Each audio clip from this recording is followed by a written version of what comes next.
Good afternoon, everybody. Thank you. So, as you saw on screen, a massive respect. If you remember, last year, we had actually introduced the concept of respect for the industry.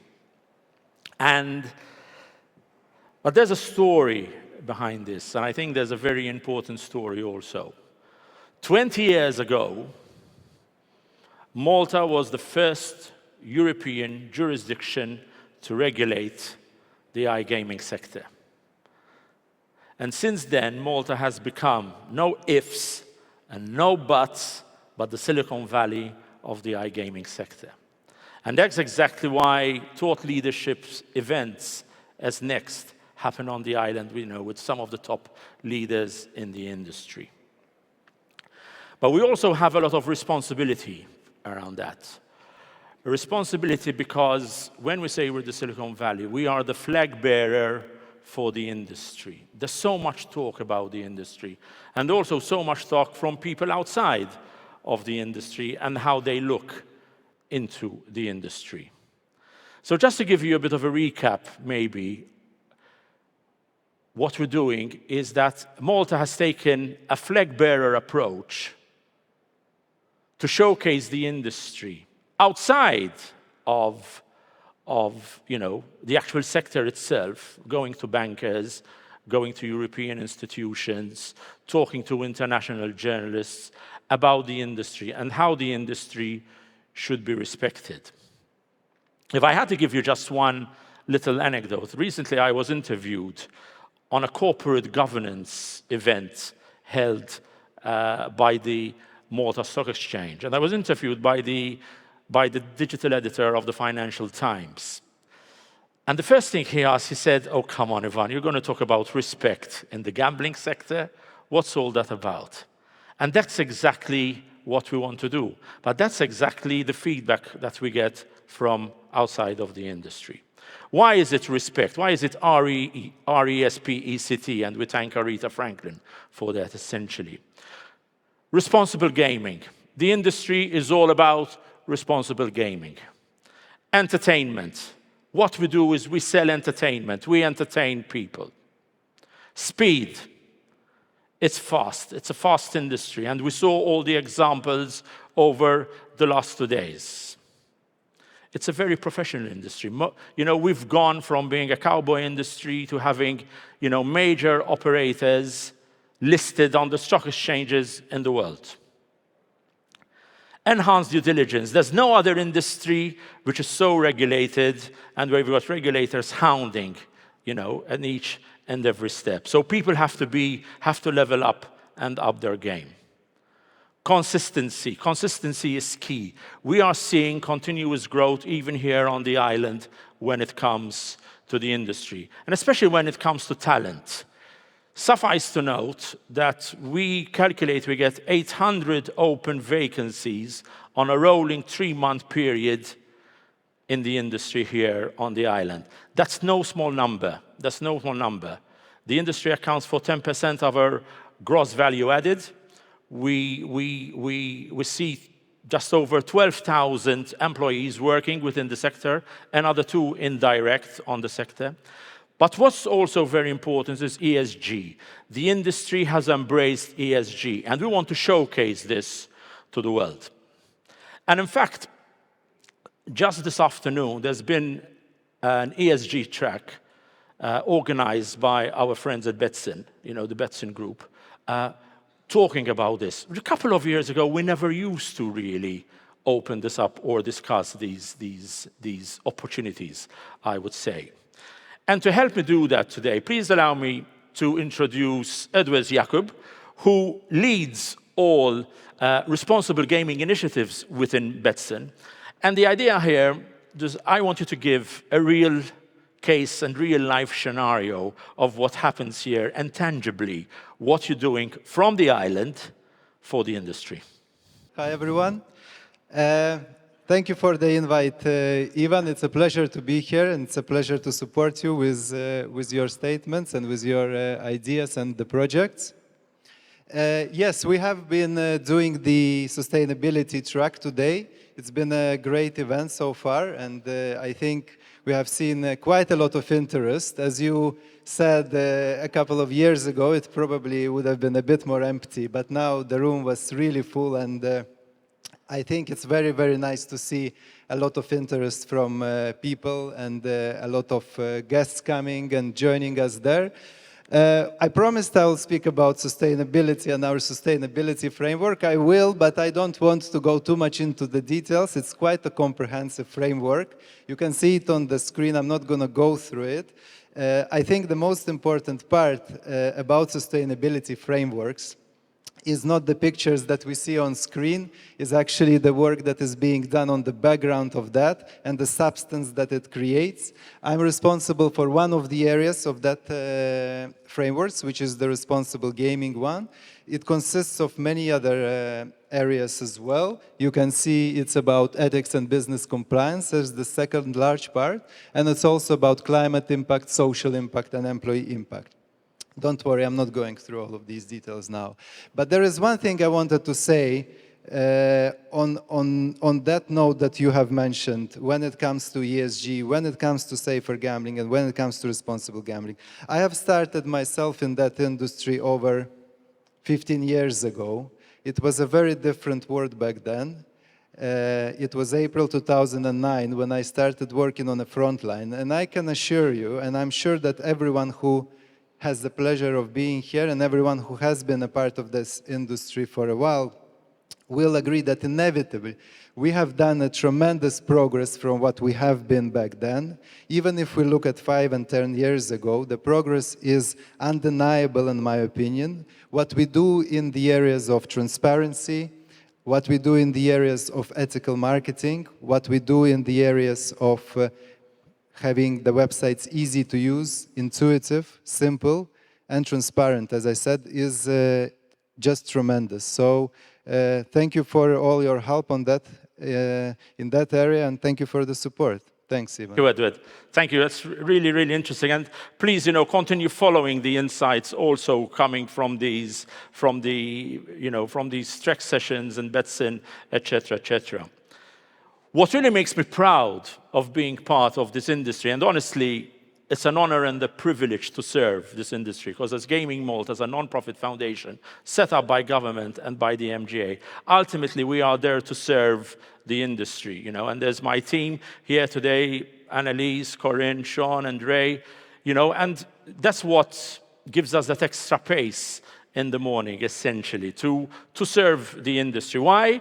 Because the industry also welcomes a young, diverse, international talent to the island, and it nurtures that talent in a big way.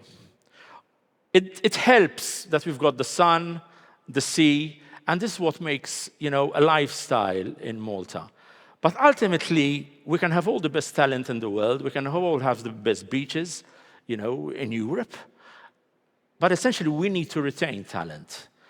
And to give us an insight of how that is also being done on the island, please allow me to introduce Vanessa Borg, who's the head of HR for Revolution for Europe and also outside of Europe.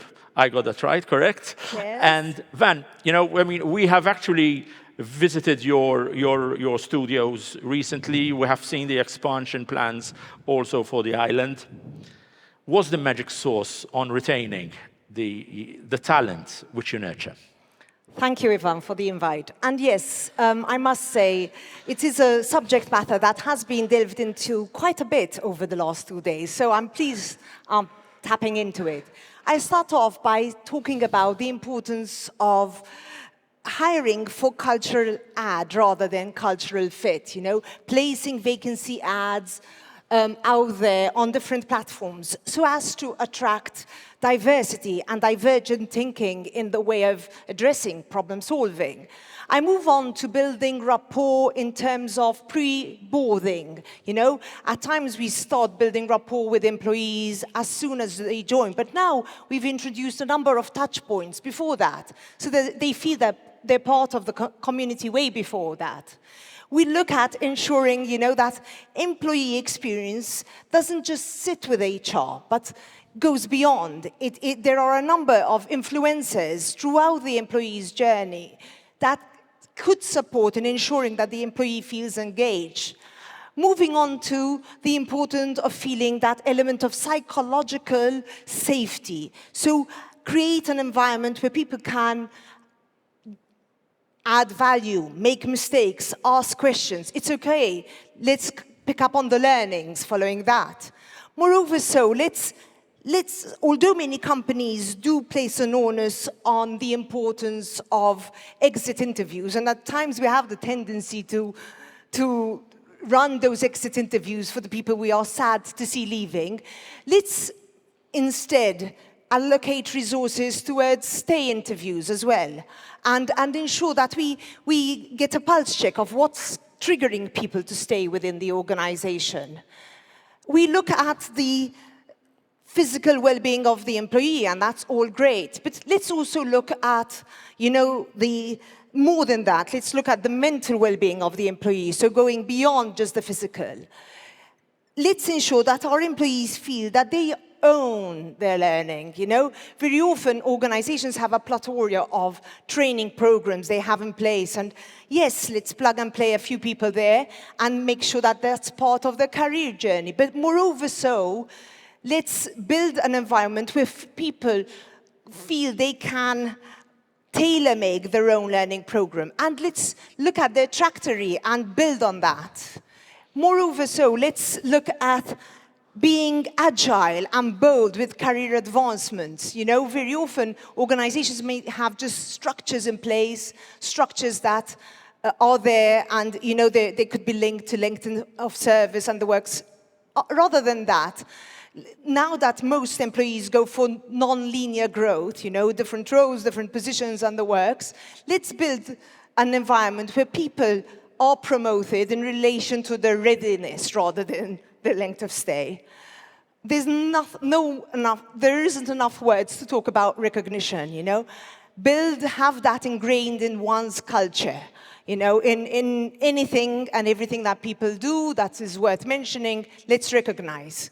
And finally, HR analytics. Very often we tend to look at HR analytics in a way of, okay, this is what's happening, it's our dashboard. But moreover let's plug in ways of how we can measure the value add of our initiatives. Scrap the ones that aren't quite working and move on to the next.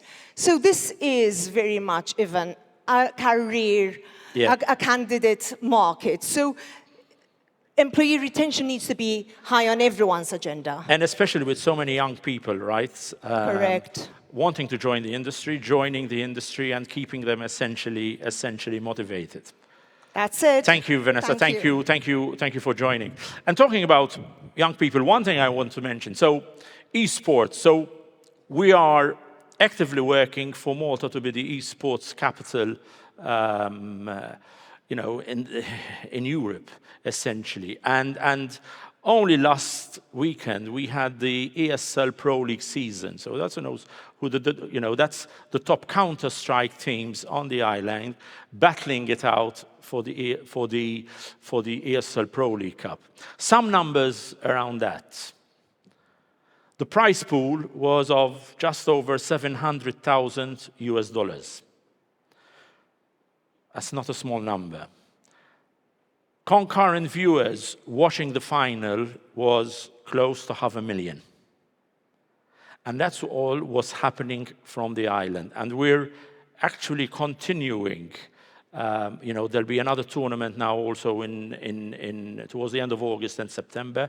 But this is where the island is going. This is how we're going to future-proof us for the next 20 years. We definitely can't rest on our laurels. We definitely can't be happy just with the current success, but we need to continuously reinvent ourselves continuously. Finally, allow me to introduce Heidi. I'm sure most of you know Heidi Lofthus. So Heidi and I spearhead and we collaborate on a HR forum called HR Connect, right? Heidi, maybe you want to just give us quick what HR Connect does. I want you to stay here. next to all me, right, okay. because we are in this together, as Yeah. you're saying. And I mean, let me just quickly go through what we did yesterday. That's it. So, Fun times. yesterday we run the HR track of the next conference, which we have been doing since the beginning. Which other gaming conference producer does elevate HR to this extent? We do. And that's close to 30 chief people officers, looking at insights, working on workshops, etc. And probably it's a first also for the industry, and that's something. Exactly. Key insights from yesterday. So if you had to give me an elevator pitch of what we learned yesterday. My humble opinion, Yeah. Ivan. How successful, Are you humble? obviously. Are you? I am humble. Successful, obviously. And you go, how do I measure this? Do I measure it by the amount of people actually coming into the room, which was a record, nearly 300 people? Do I measure it by the happy, grateful, positive comments coming afterwards from the people actually in there? Or just the pure engagement of the workshopping that we did? Yeah. So listen, what happened is, because we see this rapid growth of HR, we invite through this conference, as I said before, but also the amount of people coming in, it increases rapidly over the years. So that means that the interest for HR is growing, right? And I'm thinking, when HR is given, there are 4 walls, full day, and I'm talking slowly now, because this is time, Ivan. Yeah. When HR is given time, any person really, but in this case HR, we get the chance to think and rethink, and you just said it yourself, we have to constantly be up to date, reinvent, and redesign what we do, so that HR can be the strategists that the business need. And not those, people are stubborn thinking HR is just a support function. Away with that, but give us time to redesign so that we can follow suit with the business. Right. Excellent. Yes. So, so today we wanted to give you an idea of how, in fact, the panel was called, or rather the keynote was called With a Little Help from Our Friends, right? Which reminds me of the Beatles song, correct? What would you do if I sang out of tune? Would you stand up and walk out on me? Oh, I get by with a little help from my friends.